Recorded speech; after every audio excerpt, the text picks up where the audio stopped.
back. It's time for the Week 8 recap. Are you ready? Yeah. All right, first game out of the box. We've got Northwestern and Nebraska. You had the scores pretty close on this one, 28-17 with Northwestern winning. So you called the winner on that one. The score ended up 30-28. So not really any surprises on this one, I take it. Not exactly. The only surprise would be Northwestern's defense is still not nearly as strong as it initially came off, which is disappointing because they were definitely playing well early in the season, but no big surprises anyway. No big surprises. Michigan State, Indiana. So this was the impact game of the week. You picked 42-28, Michigan State on top. The score ended up 52-26. So actually pretty close on the score, but I'm guessing not the way you expected. No, this was kind of the way I expected. I expected Indiana to hang around for a little while, and then I kind of expected Michigan State to take the reins in the fourth quarter. I guess the only surprising thing is that Michigan State hasn't really been a fourth quarter team that much this year. But as for being the stronger team, they were definitely able to take advantage of Indiana, who definitely isn't a fourth quarter team this year. So it was just a matter of the stronger team winning the fourth quarter. Penn State and Maryland. Now this one you got almost. Well, no, I'm sorry, that wasn't that one. You picked 38-10. So you picked the winner, and Penn State ended up winning by 1 point, 31-30 over Maryland. So what happened on this one? Maryland scored a lot more points than I thought they would.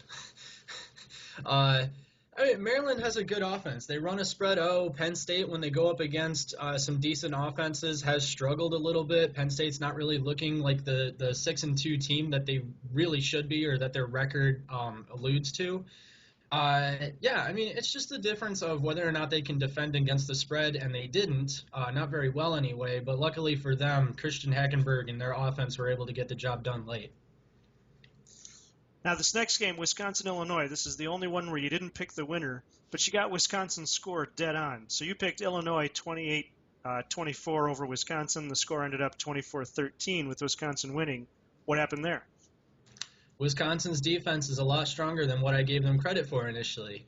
I kind of expected, this one was in Champaign, I believe, so I kind of expected Illinois to be a little bit fired up. Thought their offense was going to get more done, but Wisconsin has a good defense. That's all there is to it. The offense was slow, and I know Joe Stavi, their quarterback, got hurt. I think it's Joe Stavi. And Stavi, nonetheless, got hurt.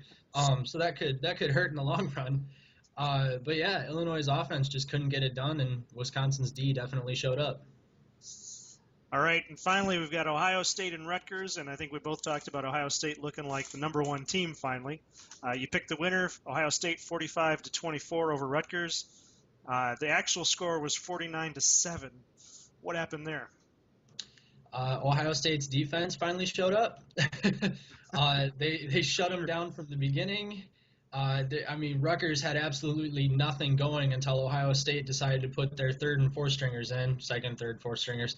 But yeah, it was just a slaughter from the beginning. Rutgers just couldn't get anything going. I was a little bit surprised by that being at home, and maybe they'd get a few touchdowns up there, maybe they'd hang around for a little while, but clearly not. Clearly Ohio State is gaining power as the season progresses.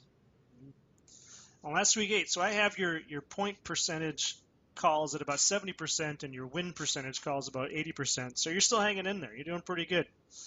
So we will catch you on the Week 9 picks. Talk to you soon. All right.